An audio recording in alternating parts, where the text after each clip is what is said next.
Welcome back to another Fellowship of Fans video. Today, we are going to be ranking some of the storylines that we feel like should be ranked in the show from A through E, but maybe some Dwarven ones will get special consideration for like S tier, because it stands out above and beyond. I Sure. am Varking Runesong, resident Dwarf Lord, and on today's panel, we also have Lakitia. How's it going? Hi, great to be back. Good to see everybody. Good to see you as well. And Strider, how are you doing? I'm great. This is the perfect way to end the week and set up a new one, like just to chat with you about something fun. And MCU lover Hen, how are you? I'm doing well. I thought it was going to be pretentious jerk, but MCU fan works, I guess. So yeah, I'm doing well. It's nice to And see the boss everybody. man, Harry, how's it The going? Philistine. Good, thanks. Good, thanks. All right, so who would like to kick us off and pick out what our first storyline will be that we are rating today? Anybody have anyone that they want to jump out at first? Should we just give a little introduction first about what exactly it is that we're doing? We already a couple of months ago at this point, I think we already ranked characters, which was a really fun ranking as well. And this time we tried to do it a little bit differently. So we're gonna not just look at the character and how well the character works, but how well the character's storyline, their whole arc works throughout this season.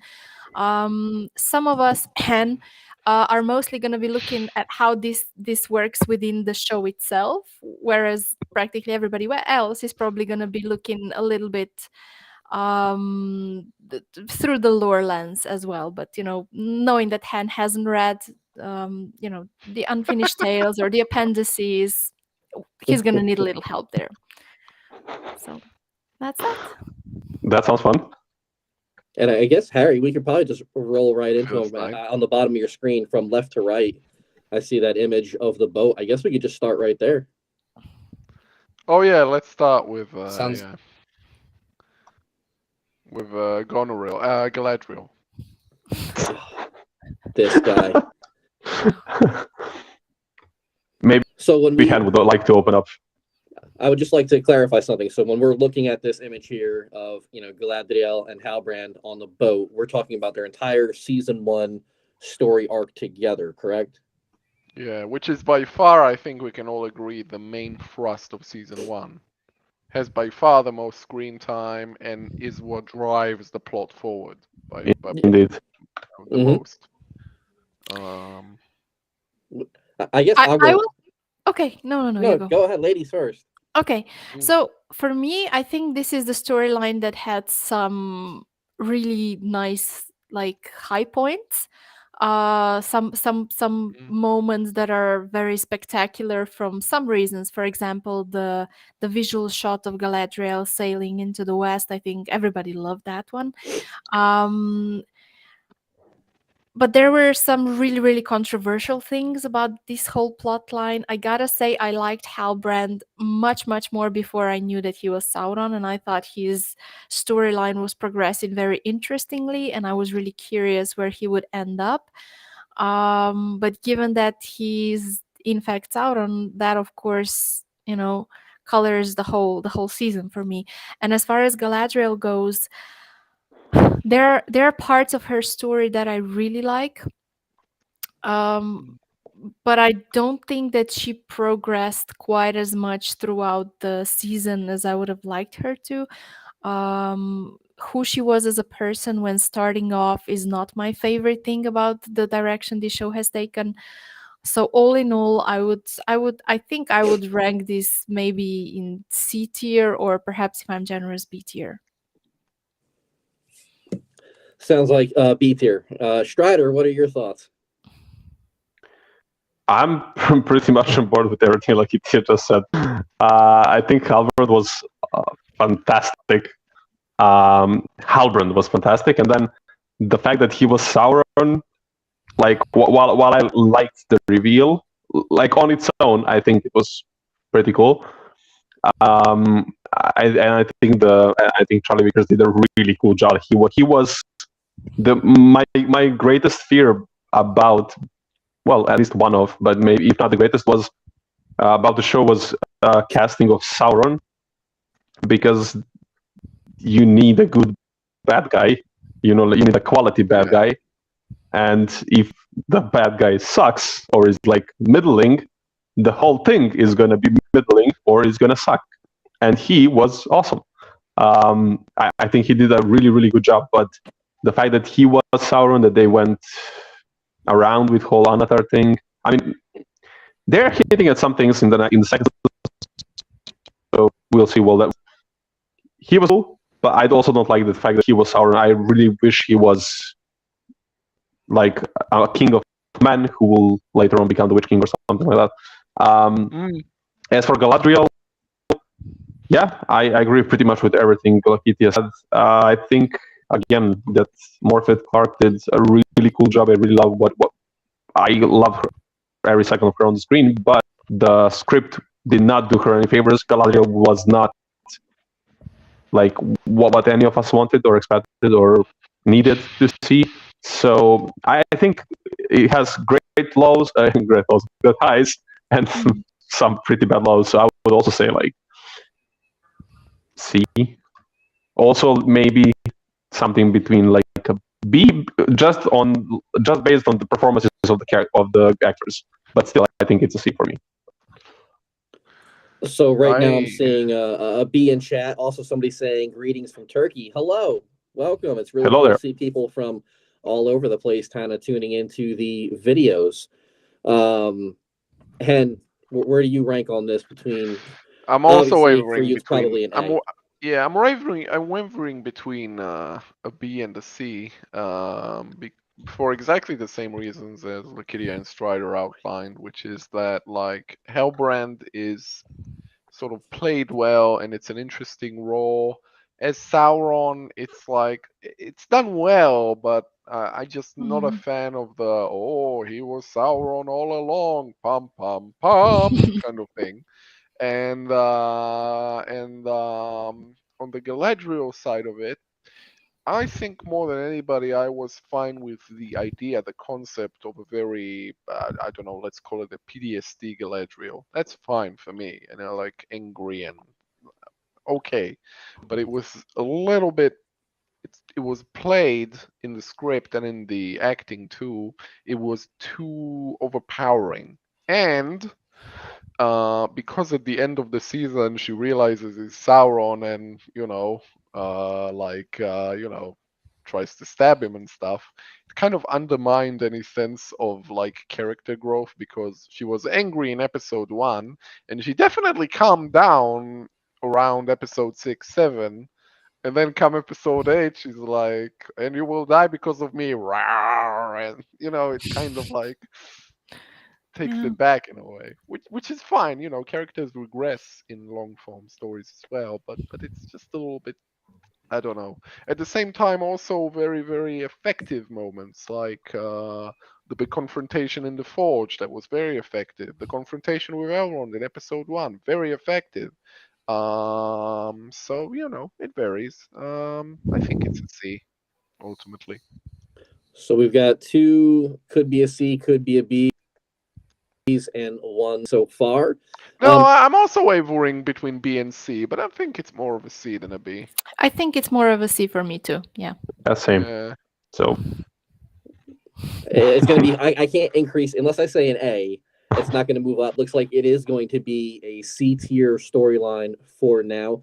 Just for me, I try to just separate what I'm seeing on the screen from what we've read in the books. Obviously, it's not going to follow everything 100%. It was never going to do that, especially with how little is written about the Second Age. So just, did I really enjoy this portion of the storyline? I think some of the highs were awesome. I think I've been around since the first breath or whatever, like his reveal was cool, but also to me, it had the lowest lows. It was very awkward with the Galadriel slow motion riding on the horse. Oh yeah, at least that was funny though. I think dancing on the romantic relationship was the worst scene of the storyline. Well, that's true too. Yes. To me, I never saw it like that. I just felt that overall, they did help push the entire storyline along and get us to season 2. And I've got a lot of hopes for season 2 to be better than 1. But just to me, it's between a C and a B, but I lean closer to a B just because I felt like it had a bigger chunk of the story where it was good compared to some of the other storylines. So Can I think, just say? Sorry. No, go ahead. I was going to say, I think it is set. It is going to be a C for us here at Fellowship of Fans. All right. I just want to accompany that by saying, I think if this was a storyline that started and ended strong, I would be more inclined to put it in B tier. But as it is, for me, this storyline started pretty weak with Galadriel in the north and everything and her being exiled. And in my opinion, it didn't end in the best possible way. I mean, in my opinion, the reveal was horrendous. I hated it. That was probably the worst scene of the whole season for me. So for me, it was like, very much like this. And that's partially the reason why I'm more inclined to put it in C, because it just, in the end, it didn't leave that good of an impression on me. And I really had high hopes for this storyline as well. So, yeah. Harry, do you want to jump in with your opinion as well? Yes. The reason I'd put it in C as well is because, again, the whole thing around because of the main driving narrative season 1, it was based on like the who is what thing, like, oh, who is Sauron, that, just because of that I didn't really like that much, so that's why I would put it in C. And then I think Kerem here says, I think it's wasted, thought Adar was a favorite character, and then High King of Feanor says, if I did a flaw with the storyline is the fact that had Galadriel not manipulated Halbrand into leaving Númenor, he wouldn't have become evil. I think that's a fair thing. Yeah, but that's dramatic irony. If anything, I would say that's successful, at least conceptually. Yeah, I don't know. I see the idea, but for me, this is very, very I don't know, artificially dragging Galadriel into being the one responsible for Sauron's return and everything, and for me that just doesn't work. So but I think we are 12 minutes in, so I think let's get on let's to move on. Yeah. I want to do Bronwyn. Anyone want to start? I say let's start with Strider on this one. Let's. Let's kick off with the pet stuff first. I was very disappointed with this whole Southlands arc. Overall, I think Bronwyn was a missed character. Like they missed a lot of stuff with her. She was supposed to be the healer. We saw her heal as like exactly 0 people and like 1 cow. Not even heal the cow. She was just like examining it. So to turn her into the No, nothing. Sorry. And to turn her into the leader of the village, it's just why like they could have gone to so many other ways with her to go for the, I think, generic one where, one of the main characters, no matter how random their position may be, just turn out to be turn into the leader of the village in this time of a great catastrophe. It's just empty, and we had like a few of those motivational speeches, which were just not any marks with me. I liked Elrond there. I think he was cool. For me, I think he was an interesting character. I like his stoicism. I think he was not over the top as Legolas had the habit of being, especially in the other 3 movies. I like that they tried to do something interesting with them, but I think they did not. I think the Southlands arc or arcs are pretty weak. So E. I'm just gonna pick first one. I'm gonna say it's an E. What do you think, Varking? It's hard for me because I want to separate them a little bit because like Strider was saying, I'm not the biggest fan of what was done with Bronwyn and the Southlands as a whole, but I felt like Arondir to me was the most elf-like of all the characters outside of Elrond in this show, and I think that Ismael Cruz Cordova killed it in the role, and I like a lot of what he did in the show. Um, I liked how he sort of stepped up for Bronwyn and Theo, and I don't think Theo had a lot of highlights during the season, so I thought that was pretty cool in and of itself. I like almost like the symbolism between him and Adar when they were going over the Alfred seeds and the two different, right before the battle was starting, we saw it two different ways, and I thought that was really cool as well. But as a whole, their story, which does include the majority of the story from the Southlands, is not a strong one. And I'm not an E guy. I'm more of a, this is probably a D. And yes, Priscilla, I agree. The same. I don't get all the hate. I think that there was some good stuff there, but I think overall, it's not the best storyline in the show. And with the rumors of Arondir not being here for season 2 that other folks have reported, or maybe they're going to be delayed and come back in a future season. It's hard thinking about where they've left off and them not being able to tie all these storylines in season 2 right out the gate. That's a little bit frustrating. So to me, they're a D. Okay, I'll switch mine to a D as well. Warren convinced me Arondir deserves a D. For me, I think Arondir is the less interesting of the two. And he was the one that I was most excited about because of reasons. He's the blandest blend that ever blended. I feel absolutely nothing for him, for his story, for anything concerning him. With Bronwyn, at least I feel something because of her, relationship with Theo. Although I'm not a big fan of Bronwyn either.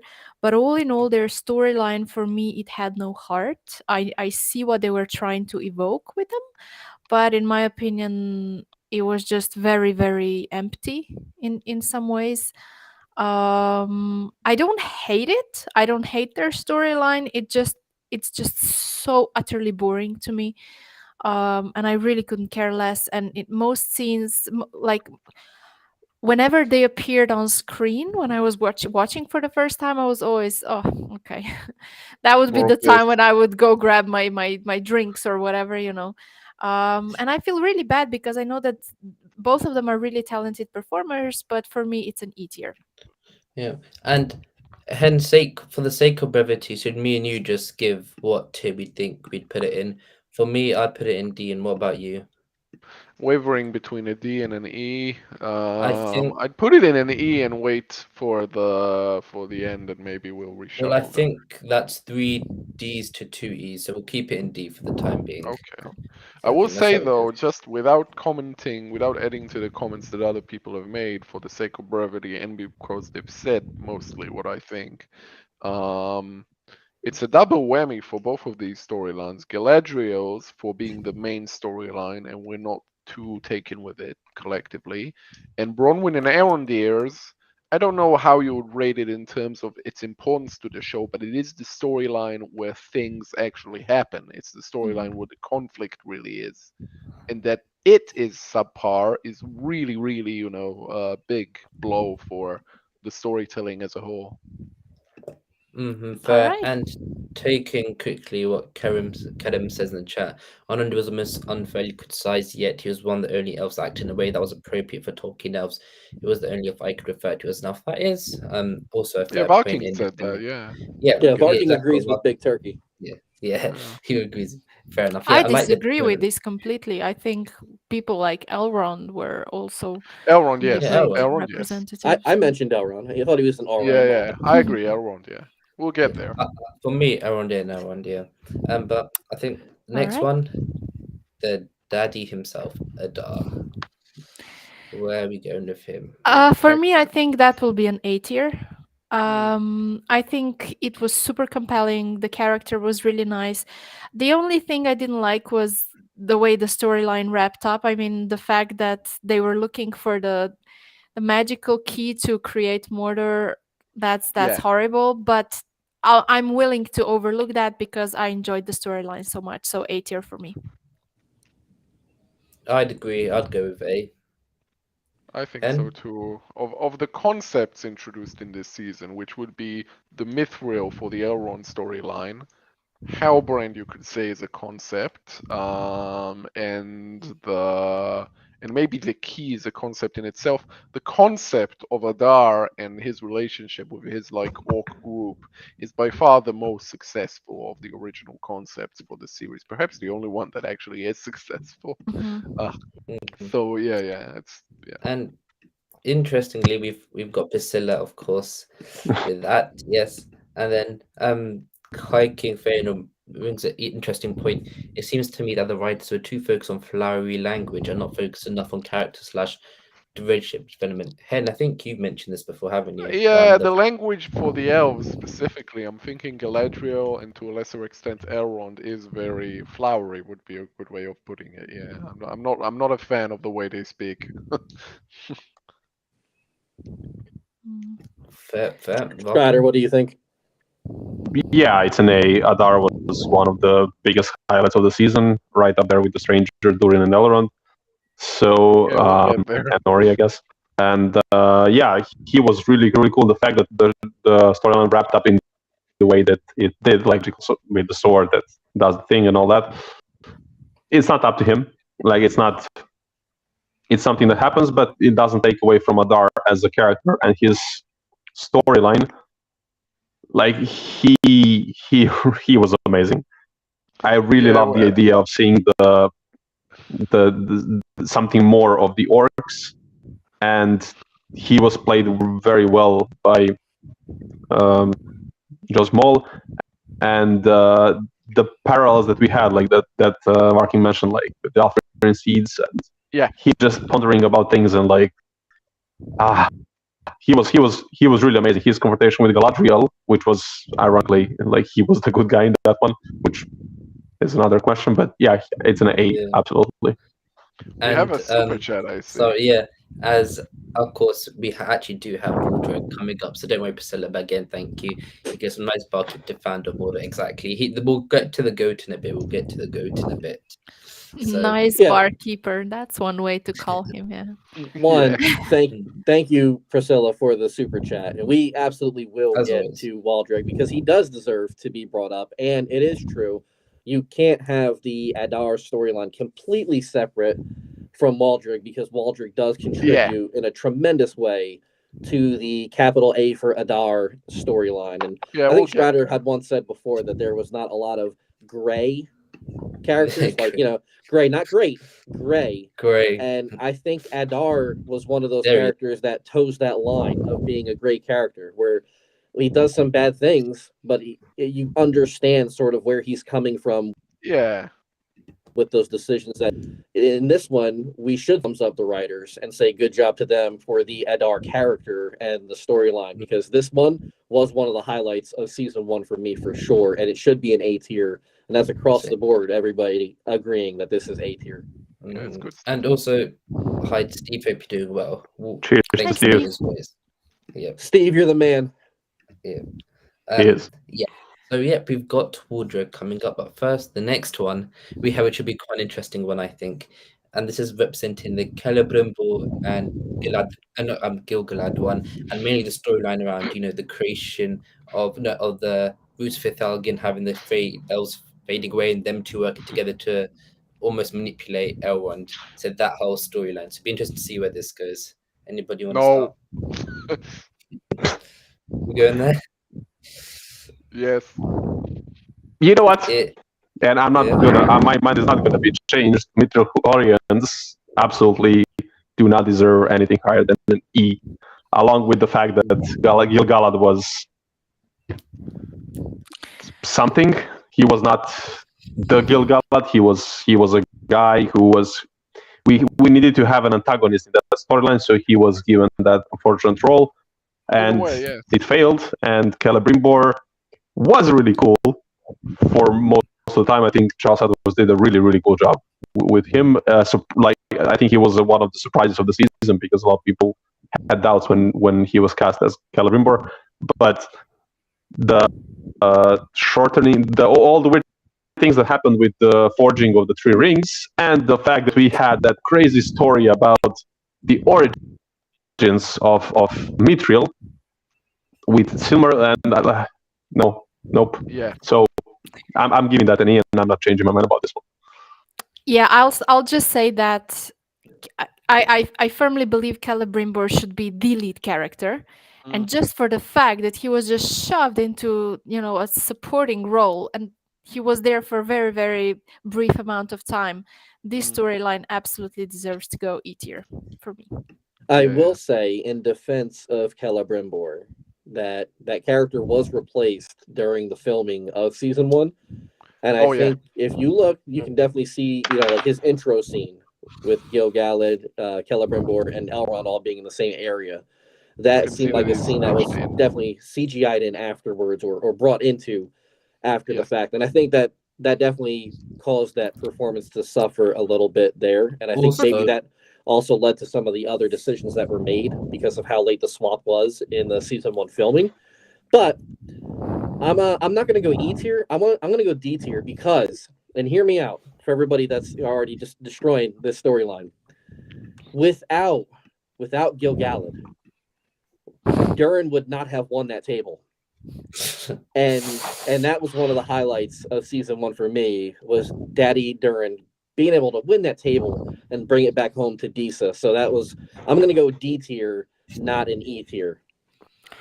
Can I just refer to something that you just said? I understand that the things behind the scenes were very disruptive, and they of course left a mark on how this production was shot and presented and everything.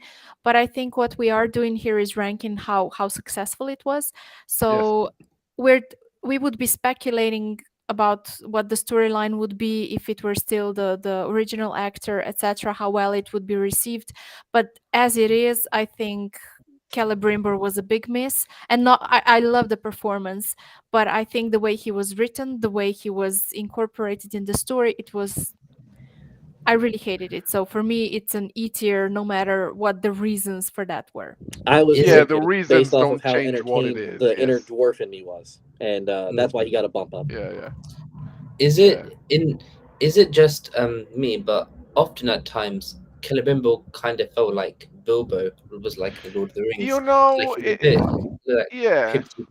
A little bit, because he's very avuncular, and it's one of those things, because so much of the way in which a lot of this is framed is the same as the Lord of the Rings. So Arondir is to some extent the Legolas, and Bronwyn fulfills some of the roles of an Arwen, the love interest in a mortal-immortal relation.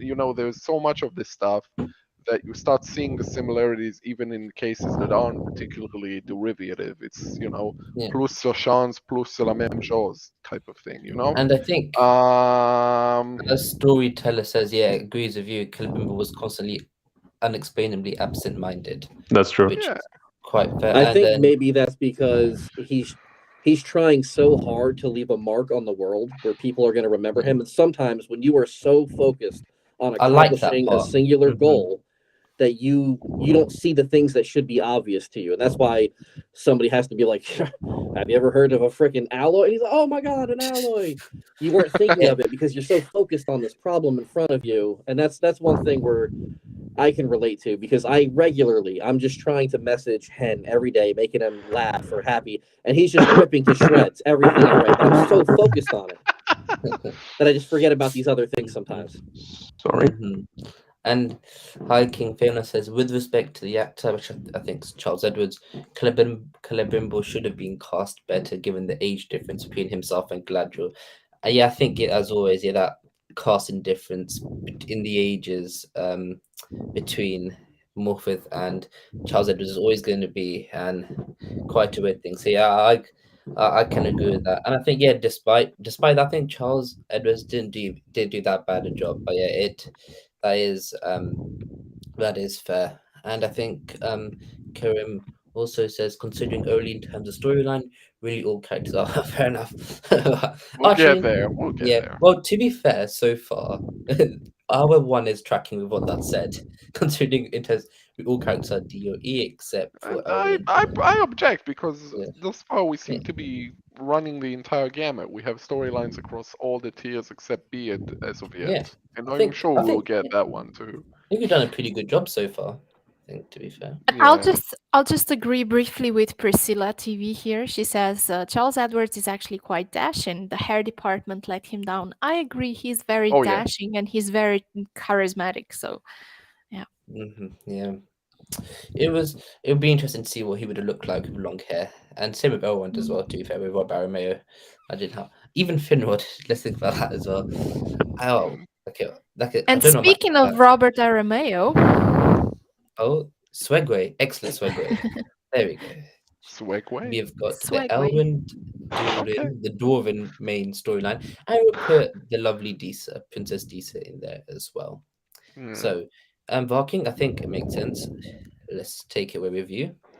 This is the true A tier story of this show. Week in and week out, every time the dwarves and Elrond were on the screen, there was just a lot of positivity. You know, even people online who were on Twitter just doing nothing but bashing the show, folks would ask them, "Is there anything you like about this?" And they would say the dwarves, because how could you not? Outside of one minor apocryphal, which is total BS and a lie. It was like all hits, no misses. They were like Drake, filming this. It was just nothing but money. The dwarves were the best part of the show from start to finish. They should have been in it more. It would have increased viewership and the ratings. I think we'll see more of them in season 2. But outside of the, the Sil Mithril story, that portion where it was weird, which is more, that's more Elrond's fault than Durin's fault. The Balrog. That was A weird tier. too. Well, again, that was just they're showing you something now that they're going to want you to remember later. The only knock I have on the Balrog at all is that they showed that during San Diego Comic-Con, and that was the entirety of the Balrog that we saw in season 1, and that probably would have been better kept unveiled until people saw the episode. That too, But- yes. Fair enough. I Yeah. think for me, I'll take this from the L1 perspective. He was my favorite character for season 1. It felt like Ace again, like an elf. It felt like a real elf to me, and I think like the Elrond. relationship you like an Elrond, and I Very. think the relationship, and then the relationship between him and Durin was great as well. And also, I think bringing Disa in there, I know she got. But people wondering what character was going to be like, and I think she fit. Of course, people are going to the discrepancy around the beard. I'm sure a lot of people have discussions around that, but people technically, I guess she did have one. But I think she was I think she was pretty good as well. So I rate this quite highly with Ine as well. A little pet peeve for me. I'm wavering between an A and a B. I think it's an A for me. But I really like Elrond and I love Durin as well. But in terms of significance in the overall season, Elrond is the single character that has the most screen time after Galadriel. But if we count the screen time of all the characters in the Elrond storyline and all the characters in the Southlands storyline, they feature more prominent. I'm just wondering, which would you rate as the more significant storyline in terms of driving the plot, significance in the overall runtime, that sort of thing, of the two? Fair. okay, for me, I would rank this really, really high. I'm just not sure whether I would rank it above Adar or below, but it's A tier for me. The one thing that I'm somehow bothered by is the fact that Elrond is very prominent, but he doesn't seem like a leading character because he doesn't. He just does what needs to be done and what others want him to do. There's not much coming from him, like Yes. his own motivations and stuff. I mean, there is a little bit about his relationship with Durin, of course, He But reacts. Yeah. apart from that, I really like this storyline, and I think it was handled really nicely. So for me, it's A tier. Yeah. Yeah, for me, yeah, very similar to that. As though I would just say I think there was more to Elrond. But yeah, like I mean, his relationship with Durin was fantastic. One of the peak moments, one of the peak things about the show, absolutely. And Disa was pretty cool there as well. But yeah, like the relationship between Durin and Elrond was something that was universally liked. One of the few things that were universally liked about the first season.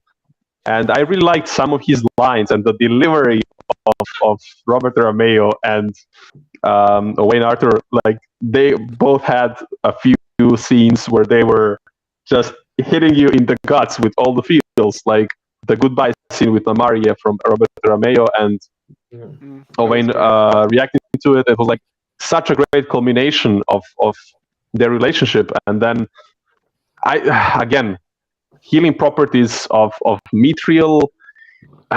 Seriously, but And the Balrog. and I don't want to talk about Balrog. Like despite all of those problems, so the fact that they were part of this whole midichlorians thing, and that we had Balrog for no reason at all, being already awake and just chilling there for no reason.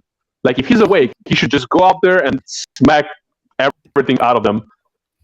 And she's just chilling. He's just chilling there. So even despite all of that, the actors did a really amazing job, and the interactions between Durin and his father as well. Yeah, it's absolutely an A tier. Like, which one is first at the moment, Adar or this one? I think we'll rate it later.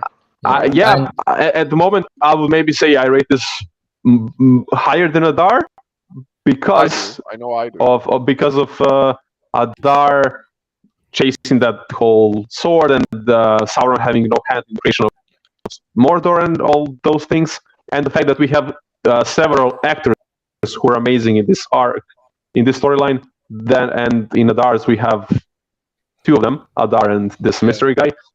So yeah, I would rate this probably higher, but it's absolutely and yep, and just to say, I think the chat have been discussing this quite a lot as well. So we'll start off from the top.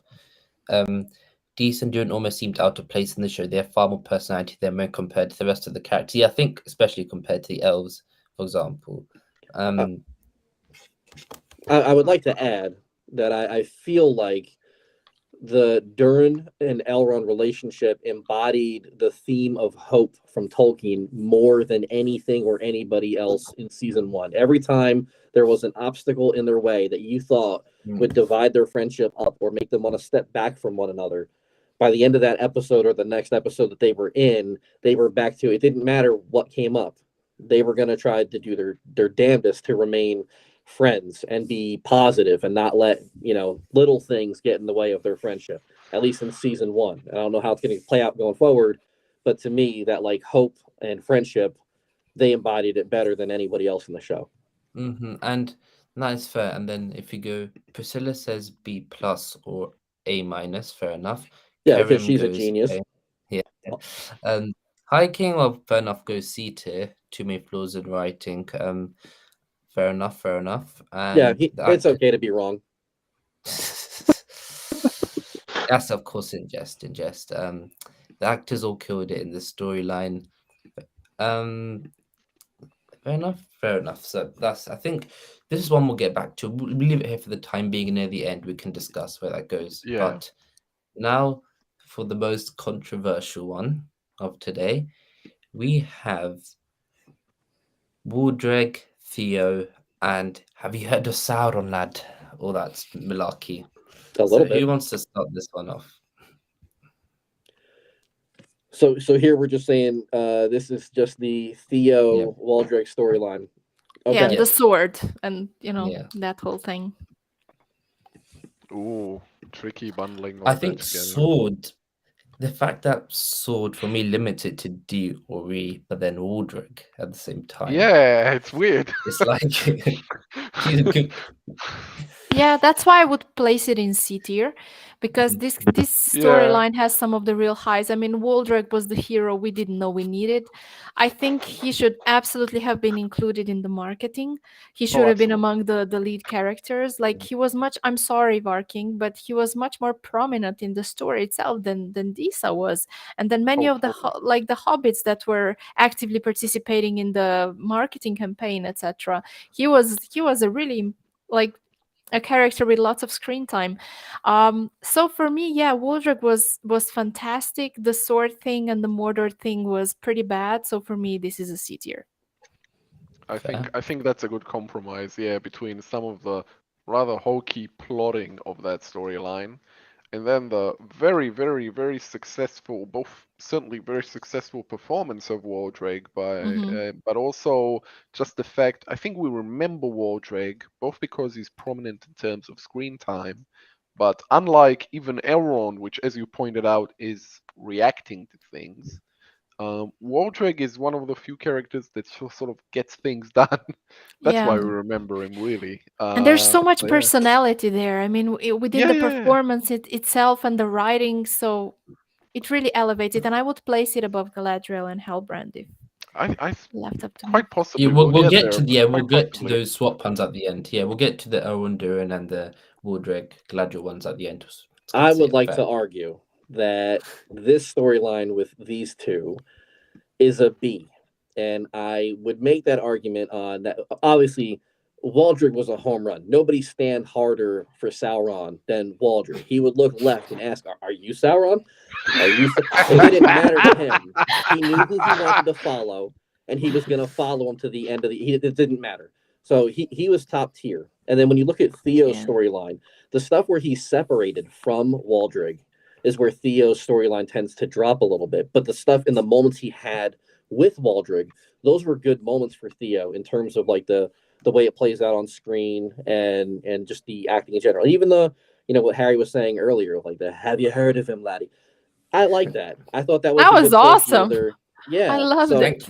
I think when you separate Theo. Oh no, your impersonation was spot on too. I thought for a minute I looked down and I was like, "You heard of him, lad?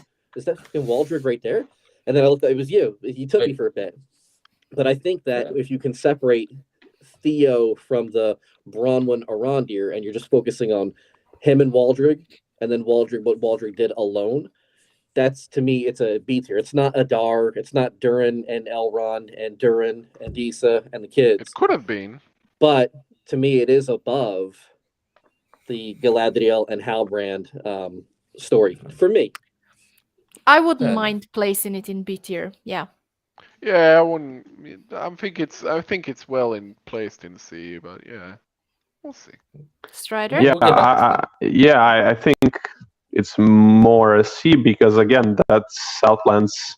The whole when you look at Southlands as a whole, like the complete storyline of all the subplots, it's very middling, and the sword was the main focus of it, and what ended up being kind of like basically the climax of the whole season. And I do think we all agree that the fact that the sword was what it was and did what it did was like, it definitely bumps it down.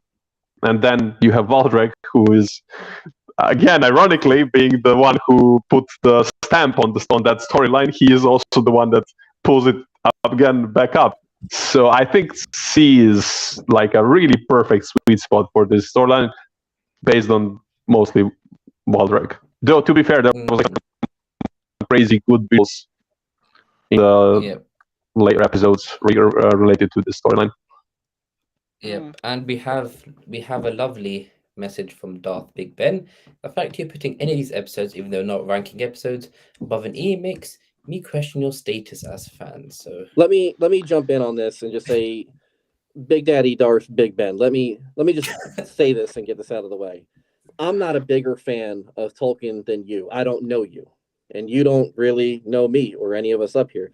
All I want to say is, you can like different things, and you can have different ratings for different things. Your best friend, who you're probably very similar to, could rate something an A, and you think it's a C, and that's okay. I don't question you as a fan. You shouldn't question me as a fan just because I have a different rating on a television show than what you have, and we can just leave it at that. Yeah. And I mean, I will also add the fact that we are grading this within the confines of the show, so you know it is what it is. They're relative to each other, Yeah. yeah. And I think the fact that, and I think here we're being open and fair. So Yeah, we and if you don't It's like that, bro, okay. pull up, pull up. I don't think a day goes by without us being called shills or being bad fans or whatever. So yeah, we can just move on, I suppose. Yeah, it's all good. We're And here to then, have fun. and then hiking Fiona, his issue with the Waldreg storyline. Imagine watching the original trilogy with your kid. He/she asks how Mordor came to be. Then you're telling about old man Waldreg. That I think Yeah, that's the that issue. is the Yeah. big problem. Yeah. Yeah, absolutely. The fact that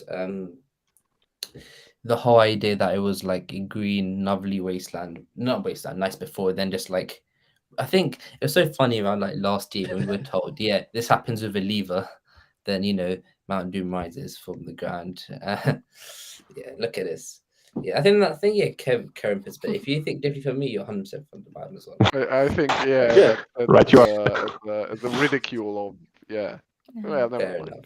Yeah. No, So let's but yeah, I think we should move on. you'll move Yeah. on, but okay, here is an interesting one for me. It is the Elendil Isildur Eärien storyline, and I remember we started off, and I think Elendil puts it here. Then Eärien, we didn't get much first. It's indifferent. And the more I look back after the season, Isildur was just not a very good character to me.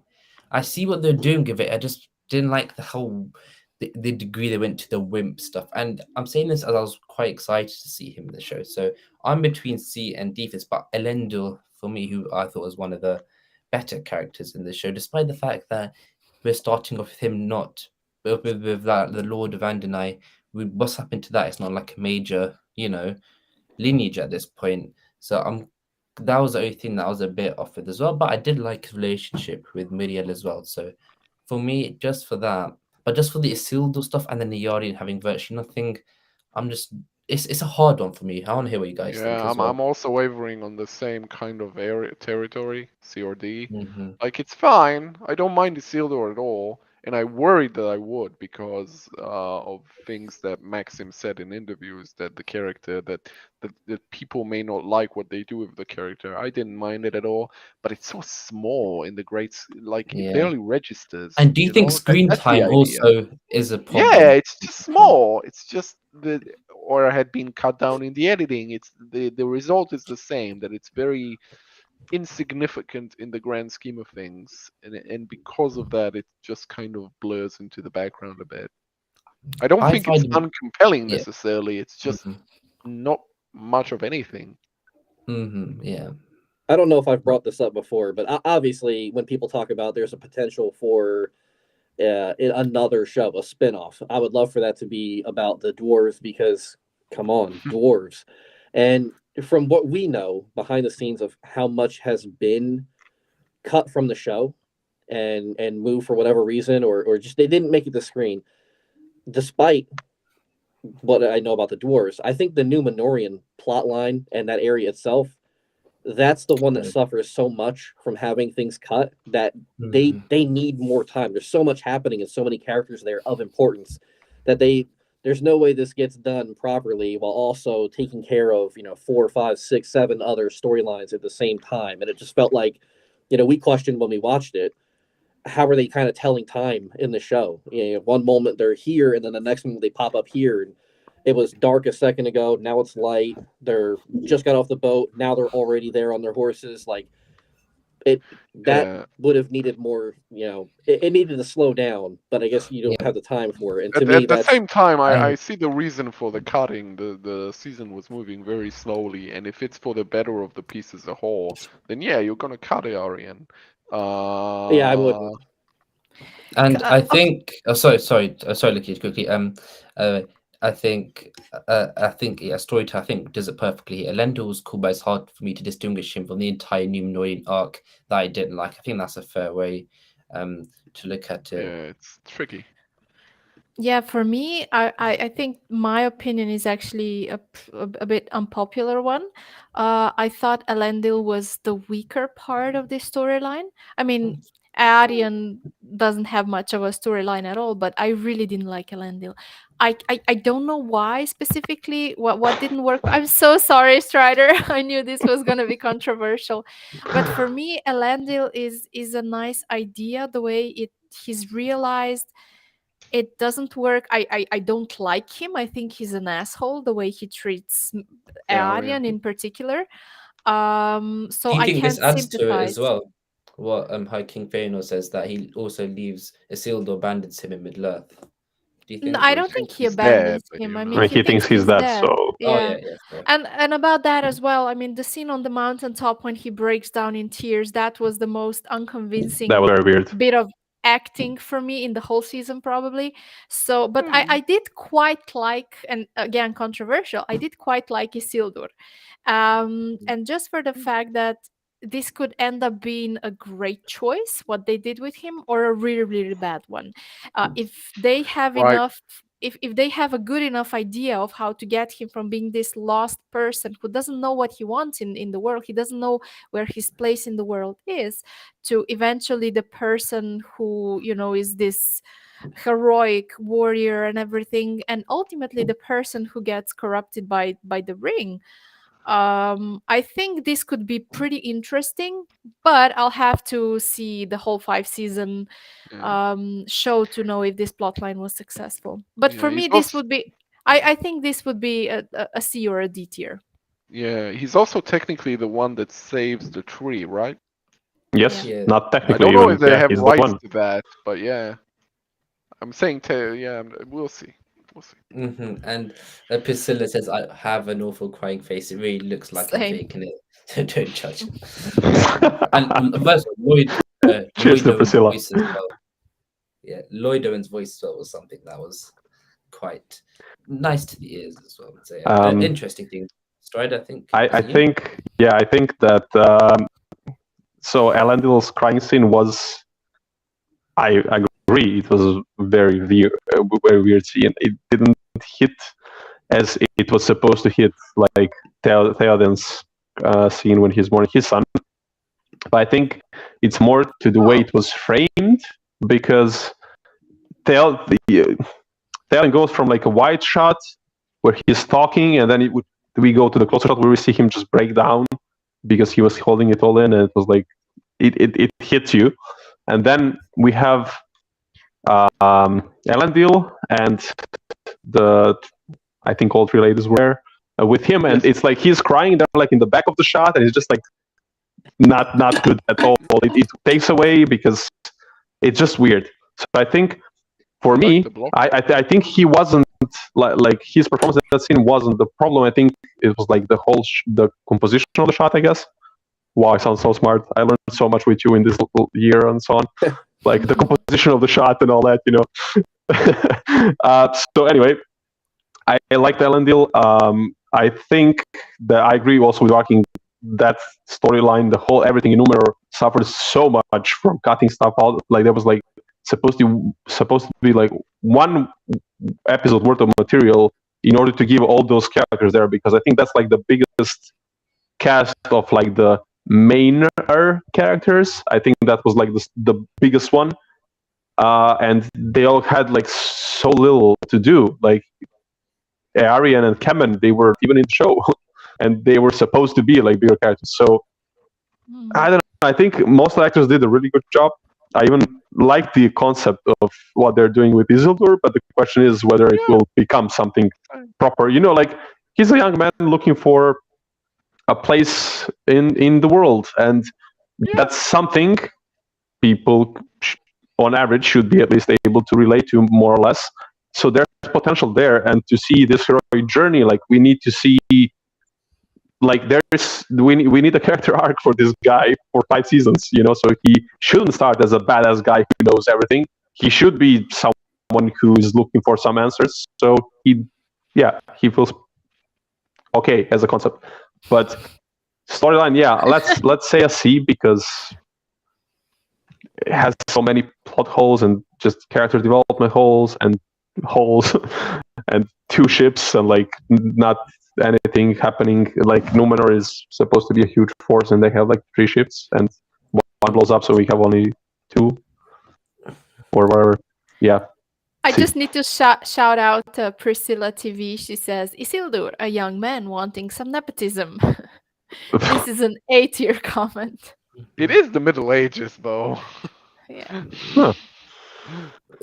Fair enough. On the next one, I believe, is Miriel and Farazon storyline. This is an interesting one as well. Who wants to go start? I like Miriel. I think it's a good like B. I like Miriel. I remember watching episode 3 where she's in very little of it and thinking, I'm not sure about this. And then like episode 4 was better and episode 5 was better. And and then in episode 7, I really like you shouldn't pity me, you should pity the orcs because I'm gonna expel them I pity the fool. when I get back. I like that. So yeah, I think it's a B. It's like, there's very little. If there's a fault in it, along the same lines as the sword weighs, in the same way that the sword weighs Waldreg's story down, and the Balrog weighs the Durin story a little bit down. The thing that you could say weighs this down is that they preempted the destruction of Númenor a bit too early. But otherwise, I think it's perfectly fine. I think it was pretty gutsy to maim her, make her blind. I don't know the ramifications of it in the long term. We'll see, but I like I like it. I think it's good. I think the B tier needs some populating. And actually, instead of just doing it for the sake of the beat, I was just thinking what you said, Hen. I think I quite liked it. This isn't a episode on characters, it's storylines. And I think the one thing that we've done with Adar here is we've gone for the character a lot. And I just think the fact that the swords, everything with the storyline, I think maybe later on we could maybe potentially just put that in B. Adar is a character, but some of the baggage, unless anyone wants to disagree with me, but I just think maybe some of the baggage that has gone with it, because this is a storyline and not a character one, would make sense putting it more in B. I think it's an A in spite of those things, nevertheless. Yeah, that's fair enough. We'll see. We'll get there. Can I go next on Miriel? Absolutely. Sure. For me, this would be an absolute D tier. I felt that there was no real arc. I felt the way she was presented was very confused. Her as a character was, again, she didn't have much of a personality, in my opinion. But the one thing that would maybe be its salvation is I found Farazon pretty compelling, and I think he's gonna make a nice a nice storyline in and of itself once he starts developing more. But as it is, Miriel as a ruler, her whole arc, I felt it was just very dull, very boring. I felt nothing for her even when she was blinded. And I'm really sad about it, but for me the whole thing was just meh. Do you think it makes sense to put Elendil's and both the Númenorian storylines together in that sense, then having them both in D? I think Strider, you still need to. I think and Valken as well. I think that for sure Farazon, and I like Muriel's performance as well, actually, but I think of what we got of Númenor, they were more or less the strongest pieces of it, and I think that they should be above Elendil. Mm-hmm. I do think it's more successful than it's definitely more successful than the Elendil little family kind of thing. The discussion is then: do we still put it in D2, or should we put it at the bottom of C2, or if it's in D2, put it above? Let's see what everybody thinks. I think so. Lakitia said it was a D. Yeah, I'm not sure what to do with this one. Honestly, it was because Númenor, as we said like 5 times already, just suffers from so little time. I think the potential of the Númenorian storyline was one of the biggest things that this show could have done to present it to the world. There was so much potential in Númenor, and then we have they're coming to take our jobs, but they may never take our freedom, and things like that. Like, come on, seriously, they're taking our jobs, elves. Seriously, no. One elf. And it's like one elf who wants to go away as soon as possible. Just give her the ship, and the elves are gone. It's like problem solved, like yesterday. And I don't know. I'm just super disappointed with Númenor, and it's gonna be a D because I think we had debated at one point. Was that a natural conversation that happened about the elves are now taking our jobs, or was that something that Pharazôn behind the scenes? Because that guy was buddy with him beforehand, and then they kind of high five after Pharazôn is able to give his speech, almost like he had set that up so it would happen. But it didn't seem like Pharazôn was too surprised as to what was going on when Kemen came to tell him that there was like sort of like an outroar going on in the lobby. It felt almost like Pharazôn may have staged that so that he can come out and the calluses on hands, and there were no calluses. Yeah, I remember we were talking about something like that. But the problem is, this show needs to show us stuff, and what has been happening after the episodes were out. We got so many explanations, like from outside, like from the showrunners and from other people, like, oh yeah, but like this is what happened. This is the reasoning behind this and this.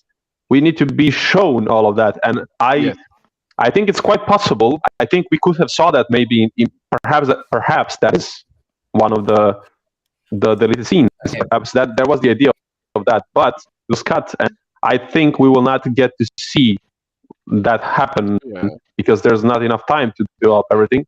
And so while I agree that it's quite possible, I could see Pharazôn doing that. Sadly, we did not see any of that, and Miriel was interesting. I like her with Elendil in most of things, and Pharazôn was great. I think we even when we announced one of our leaks for season 1 was we were talking about Pharazôn, and we said that according to our reports that Tristan Garwell was supposed to be perhaps even the strongest actor on the Númenorian sets. Yeah, we saw that he was. You could see this guy means business. He knows what he's doing. He has the brain. He's thinking several steps ahead. That was great, but Númenor felt not enough. It was lacking a lot of things. So I would also go with the D, especially because we also got two of the main characters. They were cut, basically, Kemen and Aryan, which was a huge shame. So, and it ends on a cliffhanger with her entering the room with Palantir.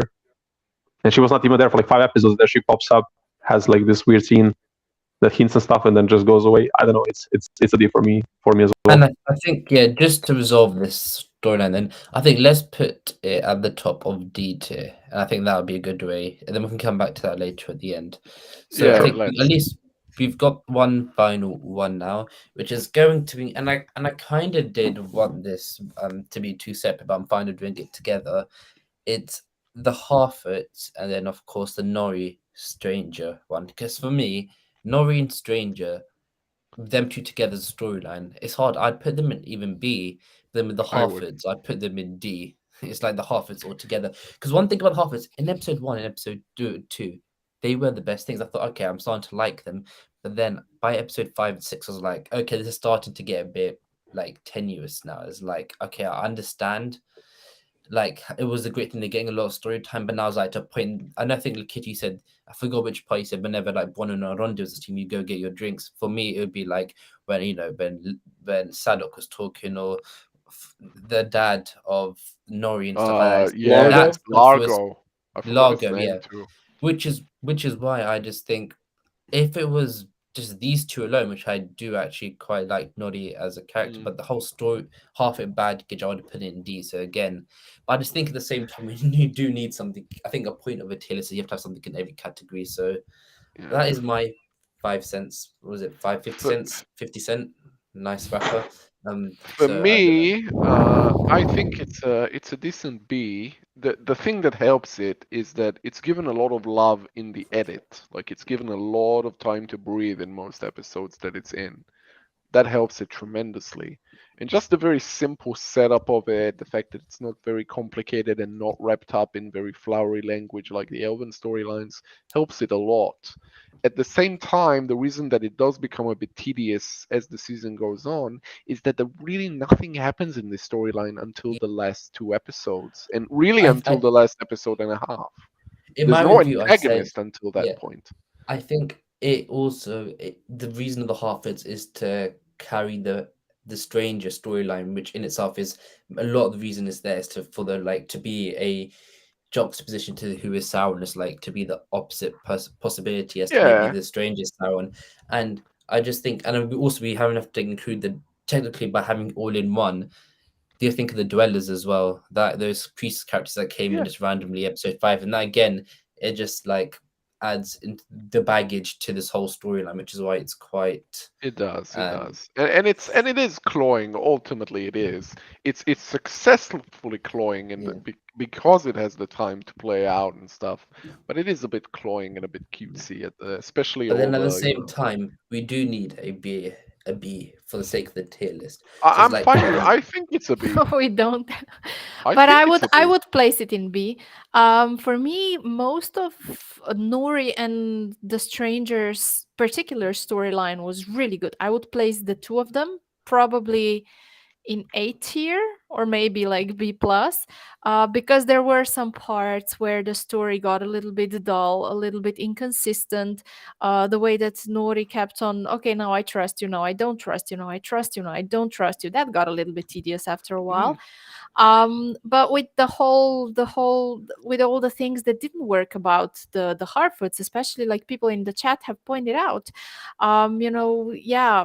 like storyteller says, Harfoots are harsh. I mean, the strategy of leaving people behind does not scream hearts bigger than feet, and this is exactly what was pointed out by many people and what bothered me a lot. So altogether, I would place it in B tier, but also the Harfoots have one of the most heartwarming scenes in all of the show, in my opinion. I really like my great thumb scene and the whole migration song, and Han might call it, cloying and everything, but I felt it was really heartfelt and really successful. And when Meteor Man showed up to help them, carry the wagon, that was heartwarming. Hearing the word Meteor Man is something I haven't heard in a long time. That just brought back lots of memories. I'm assuming from now on we'll have to call him the Istar, right? Although I'm seeing even major outlets just like it's Gandalf, and calling it Gandalf. I still think most people call him the Stranger, and I think that's fair. Yeah. But yeah, for me, they're absolutely B tier. Yeah, I would put it there. So. I'm still in C for me personally. So that's BBC. That's Strider. That means two things. Wow. So to move along, I'm gonna say shout out to Kyle for Meteor Man. It's been a while since you heard that name, and it's cool to hear that Meteor Man definitely brings back some memories. Yeah, so Hobbits or Harfoots were, I think, the underdogs of the season going in. We were all like, why do we need them? And but as Han pointed out, the editing and like their storyline being separate from everything and just being a storyline where we get to see characters actually interact actively with each other. It was actually one of the better storylines, which also helps with the fact, which is also helped by the fact that when we did our character ranking, we placed Nori and Meteor Man, aka Stranger, in A tier because they were both amazing. Markella Cavano was really good as Nori, and it's a very good performance. Poppy was amazing as well. Daniel Wayman, I cannot decide. I still cannot decide which performance I loved, not liked. I loved most, Adar or The Stranger, because they were both fantastic. And the fact that Daniel Wayman spoke before the last episode, he spoke like 6 words and 5 of those he was, mumbling, and like he did, like, migration and the whole thing. He was killing it every moment like took away so much emotion, so many things, so many thoughts through just facial expressions and movement of, and his like he would stand like this a bit, and so on. Like, he was really really amazing, and his relationship with Nori was pretty cool as well. Even though that whole Harford storyline does suffer from a lot of such as the discrepancy between hearts and leaving people behind, which is like, what are we talking about there? Like, I'm just not going to go there. And we had like those several moments, which like Ithia moment mentioned, like the branch falls down while the stranger is doing what Harford's asked him to do. The kid, like Nori's younger sister, she goes there, the branch falls on her, and they look at him and they're like, "Oh, you evil person, why did you throw a branch at our child?" or something dumb like why? We had several of those scenes that were just like the cheapest attempts at getting some emotional reaction or something. I don't know, that was so weird. But even despite all of that, like the fact that the biggest of characters in this storyline were absolutely amazing. The portrayal was really great, and some of the things that they had to do, and we probably had the most Tolkienian scene in this whole season in the Harford storyline, the travel montage and the song. It's definitely a B tier for me as well. Just a couple things I'd like to note. I think that one, the Harfoots were a little too real for some of you guys, and I don't mean you on the panel. I mean you commenters. Okay, it's too real, too realistic. They make decisions that would happen in real life. When you say nobody left behind, but that person's clearly getting eaten by a wolf. We can go in there and get eaten too, or we can move on, and we don't leave them behind in physically. We're leaving them behind, like we bring them up with us in our hearts. You keep them in your heart. That's why your heart's got to be big. Got to be real big to carry all the dead people you did leave behind, despite your quotes that you're saying. That's one thing there. Yeah, Darth Big Ben, too real, because that's exactly how you would act in real life. If there's something crazy going on and your buddy was over here getting murdered, you can run in and get murdered too, or you can go live, but you're going to keep them in your heart. Too realistic. That's what I'm saying.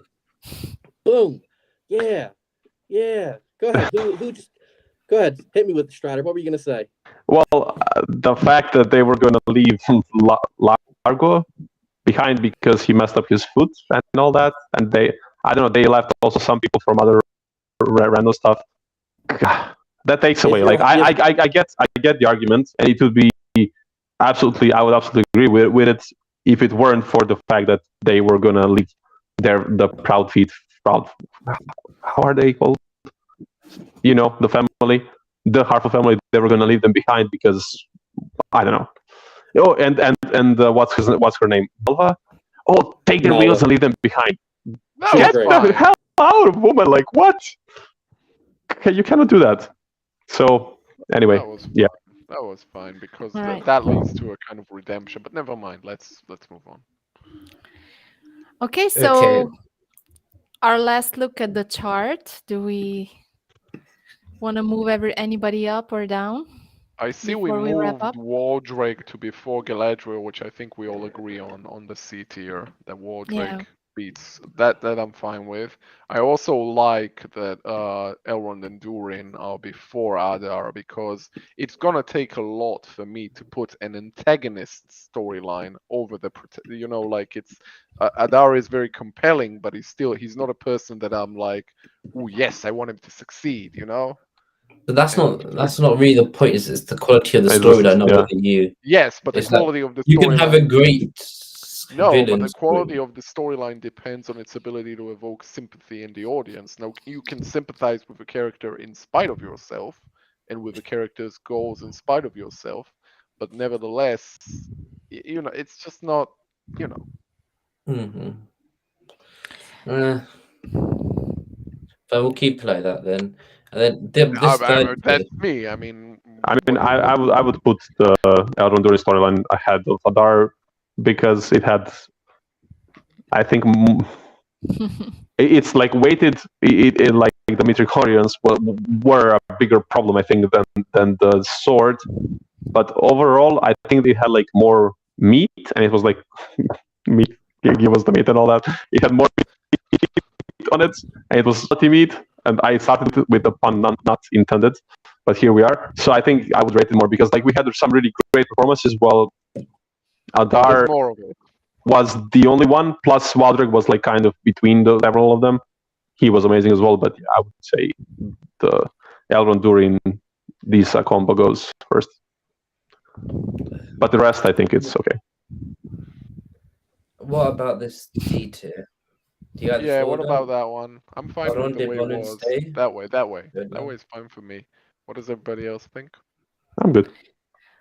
Yeah, I mean, they were all pretty similar, in my opinion, in terms of my enjoyment of the storylines. I think I might put Bronwyn first, Bronwyn and Arondir, but it's not a big difference. I And would we're actually, seeing yeah. we're seeing some love. Sorry for cutting in. We're seeing some love for Malva in the chat, and I just want to give a big shout out to Malva for being such a wonderful character. Her and Waldreg are the spin-off show that I really, really need and really want to see. Who was Just Malva them. again? Malva was The was one, Sira the evil Jacinda. hobbit. Yeah, the evil hobbit who who had the just change wanted of to. heart. Yeah, Oh, yeah, the Sackville That was Baggins very one. good. The yeah, change of yeah, yeah. heart was good. Yeah. She was funny. All She right. was funny. I So think that's good. We're good. let's zoom into this one final time. That is Actually, I would just want to say, think I would done. put Elendil. I was gonna say I would put Elendil, and they're like a bit further up, but I don't know if I'm outvoted on that. So I don't know, maybe. that's the only thing I have there to add. I don't know. Yeah, perhaps. I think I would Okay. just I think I would put Muriel at the bottom of the D tier and leave Yeah. Bronwyn in front of Elendil, but I'm like I say, it's not a big difference for me, so we can leave it as it And is. then Barking, we got a comment for you directly. The whole reason the dad character was injured was because nobody in the community helped him try to facilitate Sadok's stupid party. It was his That? daughter I can't who was remember. supposed to That help. was early on. Wait, Henry. I think so. No, Barkins. Go. Yeah, no, just it was Nori's fault because she was busy doing other things that she wasn't around to play her role as she's supposed to. But you know what? Ultimately, they didn't leave him behind. Fair enough. This is a really interesting and weird debate happening right now, but all power to it. So I feel like we've done a pretty decent job. Of course, people are going to agree with us, disagree with us, think think you should be in a E tier, someone should be in B tier, but I think that is a pretty fair adjustment. I think we've got 4 in the bottom 2, 3 in the top 2, and then 2 in the middle. Yeah. So Sounds about right. Sounds yeah, right, yeah. So I think that is just about. Thank you, of course, to the chat for participating. We've had lots of interesting and diverse range of opinions and thoughts, and we have taken them into account with a lot of the ranking as well. So, yep, thank you. That is fair enough. And also, I said at the end we'll do a hint to tomorrow's thing. So we do have quite an interesting exclusive scoop tomorrow, not about Rings of Power, but about Lord of the Rings in general. So whether you whether you think the Rings of Power is good, thinks it's bad, like Lord of the Rings, don't like it, I like the movies. It's gonna be quite interesting exclusive that is going to hopefully spare a lot of discussion. So that'll be around 6:30 tomorrow. So hopefully looking forward to that. But I think thank you everyone here for joining today, and thank you all for the lovely live chat. We'll start with all the way from the left. We got Lakitty on the left. Bye everyone. This was fun. Yep. We've Yeah, thank you. As always, also great to have you back now as well. So that's always a lovely thing. And Varking, I think we've got public enemy number 1 right now. Thank you.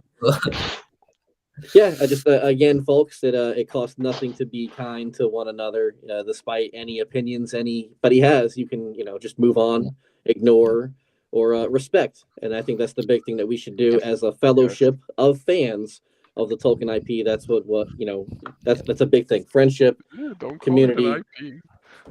It's an IP now, A especially lot after on the tomorrow's Tolkien news. IP tomorrow. Also, thank you, Strider. Thank you for having me here. Always fun. I really missed this. It was really fun. I really enjoyed it. Yes.